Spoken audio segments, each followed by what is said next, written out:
और भाव दूसरे मसले पर आते हैं। आज कलकत्ता हाई कोर्ट ने ममता बनर्जी सरकार को बहुत बड़ा झटका दे दिया है। बहुत कोशिश की थी इन्होंने, अपोज किया था लगातार, जैसे उद्धव ठाकरे और जैसे उनके अघाड़ी दूसरे मित्र अपोज करते रहते हैं सीबीआई का।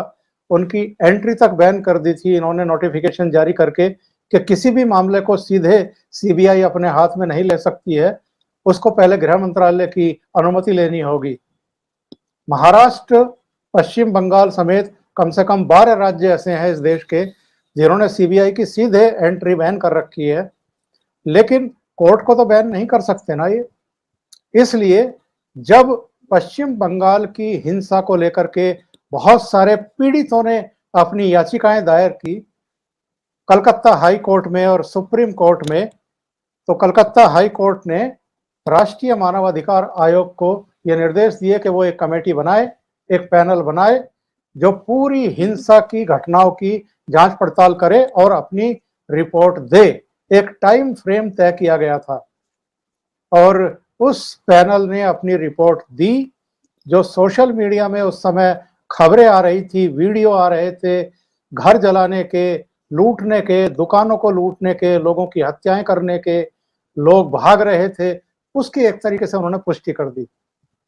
और आज जो 3 अगस्त को कलकत्ता हाई कोर्ट ने अपना फैसला सुरक्षित रख लिया था, उस पर आज फैसला सुना दिया और कहा कि पूरे मामले की सीबीआई भी जांच करेगी, एसआईटी भी जांच करेगी। सीबीआई रेप की और हत्याओं की जांच करेगी।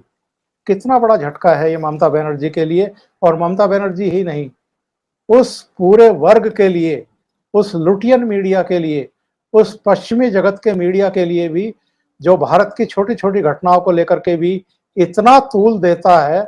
लेकिन पश्चिम बंगाल में जो खून बहा जा रहा था लोगों का, दहशत पैदा की जा रही थी लोगों में, और एक समुदाय विशेष के लोग, खास तौर से मुसलमान, हिंदू जो औरतें थी, बच्चियां थी, लड़कियां थी, उन पर बलात्कार कर रहे थे, उनके घरों को लूट रहे थे, उनको मार रहे थे, उस पर भी मीडिया ने आपराधिक चुप्पी साधे रखी।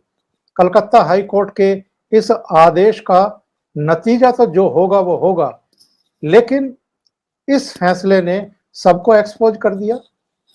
बिल्कुल। ये जो आपने बोला कि 12 राज्य ऐसे हैं जो कांग्रेस के या अपोजिशन के हैं जिन्होंने सीबीआई को सीधे अंदर आने के लिए रोक लगा रखी है।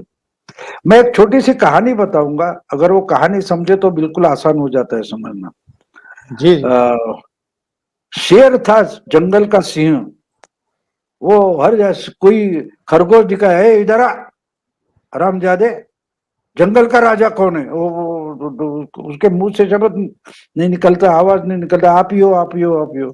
फिर इसको बोला, उसको बोला, हिरन को बोला, वो सब डर गए थे। शेर के सामने क्या बात करेंगे, राजा तो आप हो। चलो, लोमड़ी को बोला, हर एक को, शेर के सामने बात क्या करेगा। एक जगह हाथी अपने अपने पत्ते वित्ते कुछ खा रहा था, जब पेड़ से अपना सर टकरा रहा था, तो बड़ा हाथी है, उसके सामने जाके शेर पूछता है, सिंह पूछता है कि अबे तू बड़ा मस्तवाल हो गया, ये क्या कर रहा है, जंगल का राजा कौन है? तो हाथी उसकी तरफ मुड़कर भी नहीं देखता, अपने मजे में मस्त रहता है। 2-3 बार पूछता है, फिर भी ये शेर उसको धमका के पूछता है, अबे जंगल का राजा कौन है, बताने नहीं, तेरे कान इतने बड़े, सुनने नहीं आता? तो हाथी को गुस्सा आ जाता है, हाथी उस सूंड में उठाकर लपेट कर उतर फेंक देता है उसको। तो डर के मारे गिर जाता है, उड़ता है, गिरता है। तो शेर उसको पूछता है, अबे गुस्से में क्यों आता है, तुझे पता नहीं तो मालूम नहीं बोलना, गुस्से में क्यों आ जाता है?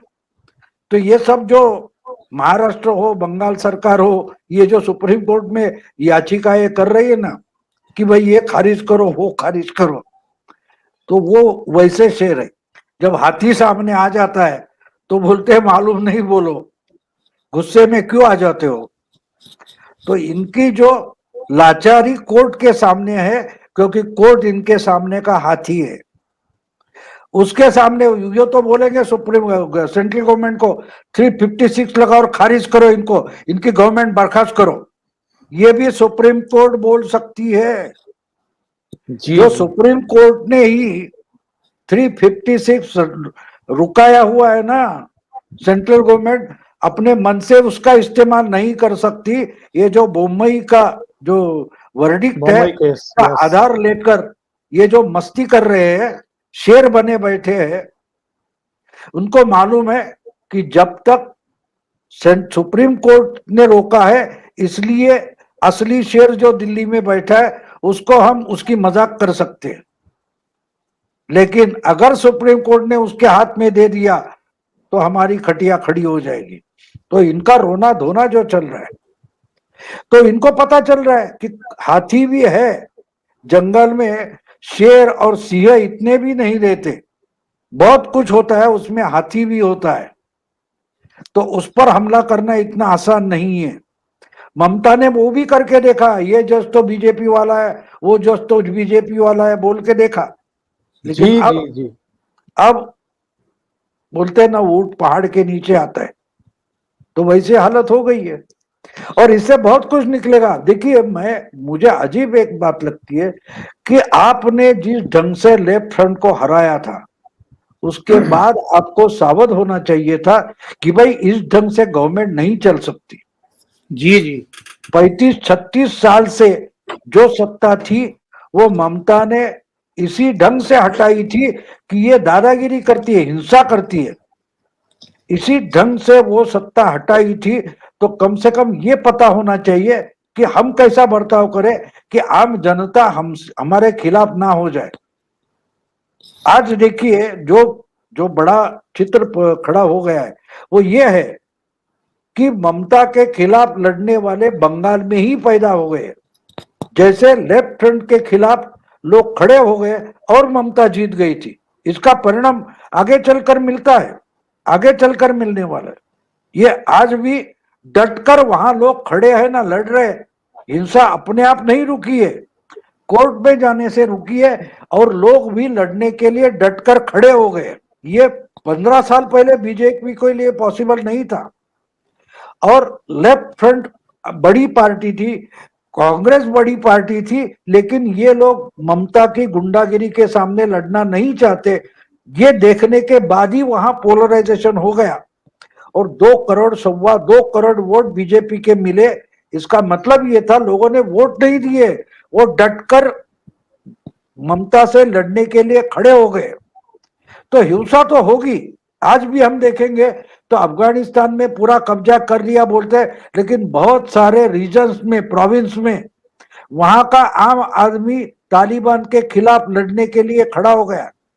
कई हेरात या कई डिस्ट्रिक्ट में, मुझे मालूम नहीं, लेकिन मैंने एक न्यूज देखा कि वहां मस्जिद पर तालिबान का जो झंडा लगा था वो लोगों ने उतरवाया और वहां अफगानिस्तान का नेशनल फ्लैग फहराया।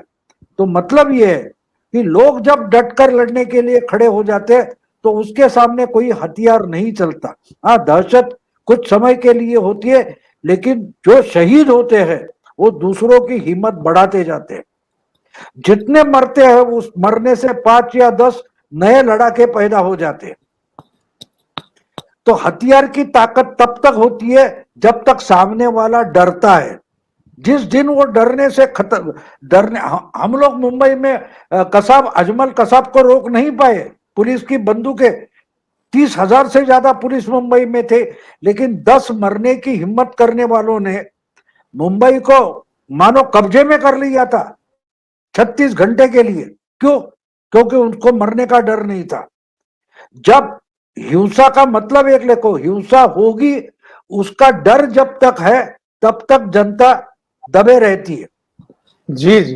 तो जो अफगानिस्तान में सच है वो बंगाल में भी सच है, बंगाल में भी सच है। ये दहशत से काम नहीं चलेगा। अगला आने वाला हर चुनाव लड़ने वाले बहुत सारे, अमित शाह, नरेंद्र मोदी गांव गांव में पैदा हो गए हैं, तहसील में, जिले में पैदा हो गए।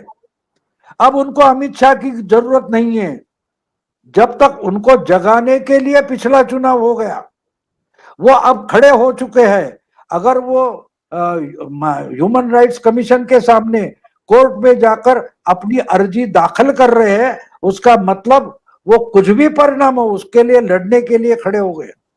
ये ममता के लिए बड़ा इशारा है। अगर नहीं समझेगी तो उनका भी लेफ्ट फ्रंट होने वाला है। पूरा का पूरा लेफ्ट फ्रंट और कांग्रेस खत्म हो गई और पूरी ताकत बीजेपी के पीछे आकर खड़ी हो गई। इसका मतलब जो लड़ना चाहते थे, जो लेफ्ट फ्रंट को वोट करते थे, जो कांग्रेस को वोट करते थे, वो बीजेपी के पीछे आकर खड़े हो गए। ये ममता के लिए बड़ा इशारा है। अब कोर्ट ने उस पर मान लो कि मुहर लगा दिए, कोर्ट ने उस पर मुहर लगा दिया, लड़ो, हम कोर्ट तुम्हारे पीछे, सेंट्रल गवर्नमेंट की जरूरत नहीं है, कोर्ट तुम्हारे पीछे खड़ी है। यही हाई कोर्ट ने बताया है। हाई कोर्ट ने ममता को भी बताया, इनको अकेले मत समझो, इनको निहत्थे मत समझो। जी भाव तुम्हारे गुंडों के सामने अगर ये लड़ेंगे तो उनके पीछे कानून और कोर्ट खड़ा रहेगा, ये हाई कोर्ट ने बताया।